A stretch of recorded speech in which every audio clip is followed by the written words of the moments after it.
ఆచి చికెన్ మసాలా. భౌగోళికంగా ఇరుగు పొరుగు దేశాలు ఇరాన్, ఇజ్రాయెల్ ఒకప్పుడు మిత్ర దేశాలుగా వెలుగొందాయి. కాలక్రమంలో నాయకుల స్వార్థం, రాజకీయ కాంక్ష, మిత్రతత్వానికి విఘాతం ఏర్పడింది. ఇప్పుడు ఆ దేశాల మధ్య పచ్చగడ్డి వేస్తే భగ్గుమంటోంది. ఇరు దేశాల మధ్య వైరం ఎందుకొచ్చింది? మధ్యలో అమెరికా స్నేహహస్తం ఎందుకు అందించింది? ఇరాన్ దేశంపై ఆ దేశాధ్యక్షులు కక్షగట్టేందుకు కారణాలేంటి? జీ తెలుగు న్యూస్ స్పెషల్ ఫోకస్లో ఇప్పుడు చూద్దాం.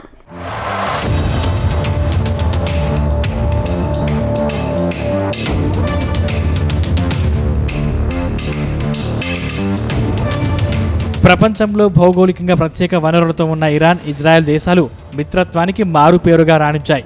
రోజులు గడిచాయి, పరిస్థితులు మారాయి. రెండో ప్రపంచ యుద్ధానికి ముందు 1979 వరకు ఇరాన్, ఇజ్రాయెల్ మధ్య సత్సంబంధాలు ఉండేవి. కానీ ఇరాన్లో జరిగిన ఇస్లామిక్ విప్లవం సమీకరణాలను మార్చేసింది. ఆధిపత్య ధోరణి, రాజకీయంగా ఎదగాలనే ఆకాంక్ష, విభేదాలు తలెత్తాయి. ఇరాన్లో రాజు మహమ్మద్ రేజా షా పహలవి అమెరికా మద్దతుతో దేశాధినేత పీఠాన్ని చేజిక్కించుకోవాలని ప్రయత్నించారు. ఇది సాంప్రదాయ ముస్లిం మత పెద్దలకు నచ్చలేదు. మహమ్మద్ రేజా షా తన రహస్య పోలీస్ దళంతో తన ఆధిపత్యాన్ని అంగీకరించని వారిని భూస్థాపితం చేశారు. దీంతో స్థానికంగా అసంతృప్తి పెరిగింది. అంతేకాదు, ఆ సమయంలో ప్రజాస్వామ్యబద్ధంగా ఎన్నికైన ప్రధాని మొసాద్దెగ్ను అమెరికా తొలగించి మహమ్మద్ రేజా షాను గద్దెనెక్కించడంపై ఇరానియన్లలో తీవ్ర వ్యతిరేకత ఎదురైంది.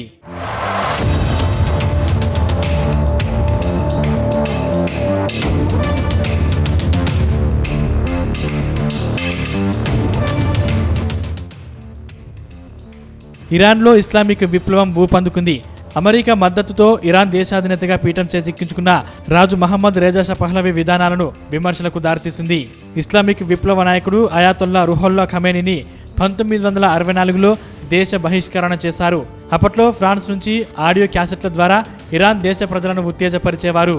1978లో దేశవ్యాప్తంగా భారీ నిరసనలు, సమ్మెలు మొదలయ్యాయి. ప్రజలపై సైన్యం కాల్పులు జరిపినా ఉద్యమం ఆగలేదు. పరిస్థితి చేజారిపోవడంతో 1979 జనవరిలో షా పహ్లవి దేశం విడిచి పారిపోయారు. 1979 ఫిబ్రవరిలో ఖమేనీ ఇరాన్ చేరుకున్నారు.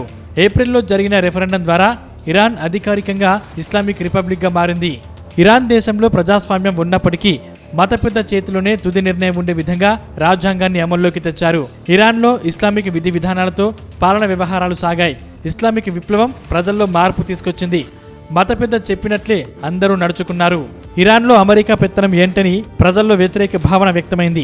1979 నవంబర్లో టెహ్రాన్లోని అమెరికా రాయబార కార్యాలయంపై నిరసనకారులు దాడి చేసి 52 మంది దౌత్యవేత్తలను చాలా రోజుల పాటు బందీలుగా ఉంచుకున్నారు. అప్పటి నుంచి అమెరికా, ఇరాన్ సంబంధాలు తెగిపోయాయి. అంతేకాదు, ముస్లిం పవిత్ర స్థలమైన ఆల్-అక్సా మసీదు ఉన్న జెరూసలేంను ఇజ్రాయెల్ ఆక్రమించిందని, దాన్ని విముక్తి చేయడమే తమ లక్ష్యమని ఖొమేనీ ప్రకటించారు. ఇజ్రాయెల్ ఒక అక్రమ దేశమన్నారు. దీంతో ఇరు దేశాల మధ్య సంబంధాలు తెగిపోయాయి.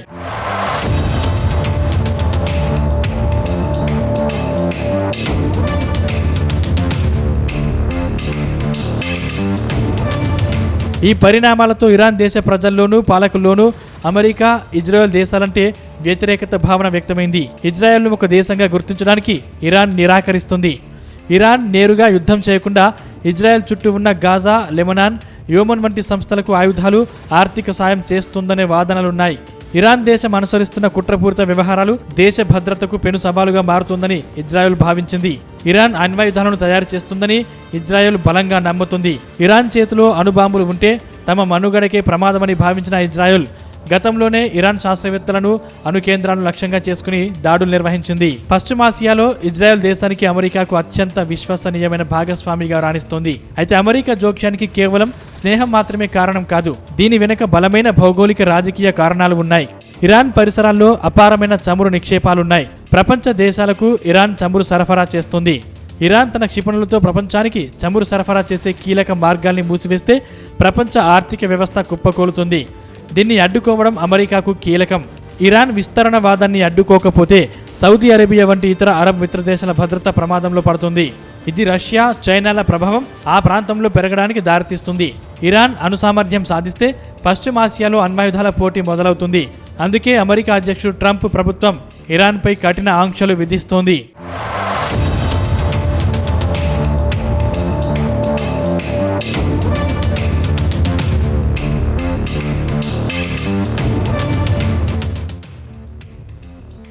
ఇరాన్ దేశంలో యుద్ధ సామాగ్రి తయారు కాకూడదని, అణుసామర్థ్యం పెరగకుండా చూడాలని అమెరికా భావిస్తుంది. తన భావజాలానికి అత్యంత సన్నిహిత సారూప్యత ఉన్న ఇజ్రాయెల్తో అమెరికా జత కట్టింది. ఇజ్రాయెల్కు అవసరమైన యుద్ధ సామాగ్రి, ఆర్థిక సాయంతో అమెరికా అండదండలు అందిస్తోంది. ఇజ్రాయెల్ ఉనికిని కాపాడేందుకు అమెరికా విశ్వ ప్రయత్నాలు చేస్తోందని ఇరాన్లో ఇస్లామిక్ సంస్థ అధినేత ఖమేనీ తరచూ ప్రస్తావించేవారు. ఇటీవల జరిగిన ఓ కార్యక్రమంలోనూ ఖమేనీ ప్రసంగంపై అమెరికా అధ్యక్షుడు డొనాల్డ్ ట్రంప్ ఆగ్రహం వ్యక్తం చేశారు. ఫిబ్రవరి 17వ తేదీన జరిగిన ఓ కార్యక్రమంలో ఇరాన్ సుప్రీం లీడర్, ఇస్లామిక్ మత గురువు అయతుల్లా అలీ ఖమేనీ సందేశం అంతరార్థం అమెరికా ఆగ్రహానికి ఆజ్యం పోసినట్లయింది. ఇరాన్లో ఇస్లామిక్ రిపబ్లిక్ను ఎవరూ ఏమీ చేయలేరని, అమెరికా పతనం వైపు పరుగులు తీస్తుందని, అమెరికా అధ్యక్షుడు డొనాల్డ్ ట్రంప్ విధి విధానాలను ఆ దేశ ప్రజలే 50% పైగా విశ్వసించడం లేదని ఖమేనీ ప్రస్తావించారు. 47 ఏళ్లుగా సాగుతున్న ఇస్లామిక్ రిపబ్లిక్ను ఏమీ చేయలేకపోయామనే ఆవేదన అమెరికా అధ్యక్షుడు డొనాల్డ్ ట్రంప్లో వ్యక్తమైందనే విషయాన్ని ఖమేనీ ప్రస్తావించి అమెరికా ఎత్తుగడను హేళన చేశారు. అమెరికా ఉద్దేశపూర్వకంగా ఇరాన్పై యుద్ధం చేయకుండా ఇజ్రాయెల్కు సంపూర్ణ మద్దతు ప్రకటించింది. సంపూర్ణ ఆయుధ, సాంకేతిక సహకారంతో ఇరాన్పై విరుచుకుపడే విధంగా అమెరికా ఉసిగొల్పింది. అమెరికా అండదండలతో ఇజ్రాయెల్ ఆపరేషన్ లయన్స్ రోర్ సింహగర్జన పేరుతో యుద్ధం చేపట్టింది. లక్ష్యానుగుణంగా ఇస్లామిక్ మత గురువు ముఖ్యులతో భేటీ అయ్యే స్థావరంపై బాంబుల వర్షం కురిపించడంతో అనుకున్న లక్ష్యాన్ని తొలి రోజే నెరవేర్చగలిగారు.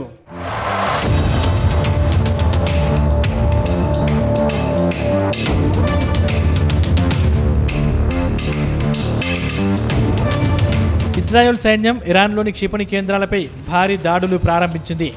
ఇరాన్ అణు కార్యక్రమం వేగవంతం కావడంతో ఘర్షణ తారాస్థాయికి చేరింది. అమెరికా తన నావిక దళాల్ని గల్ఫ్ ప్రాంతంలో మోహరించి ఇజ్రాయెల్కు వెన్నుదన్నుగా నిలుస్తోంది.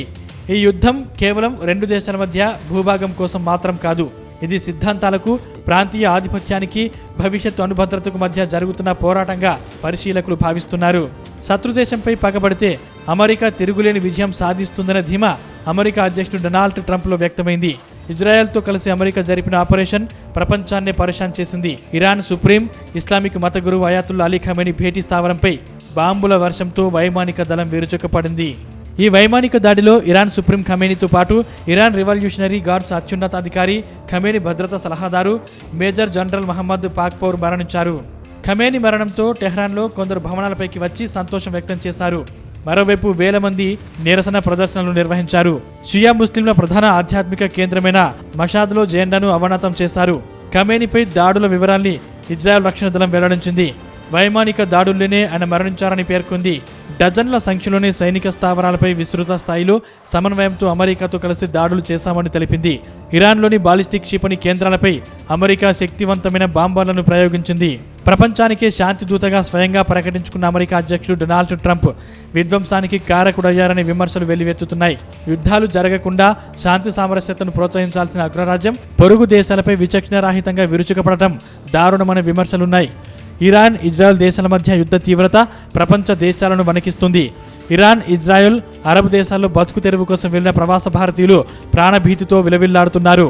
ఆధిపత్యం కోసం ఆరాటపడకుండా చర్చలతో శాంతిని నెలకొల్పాలని ప్రపంచ దేశాల అధినేతలు సూచిస్తున్నారు.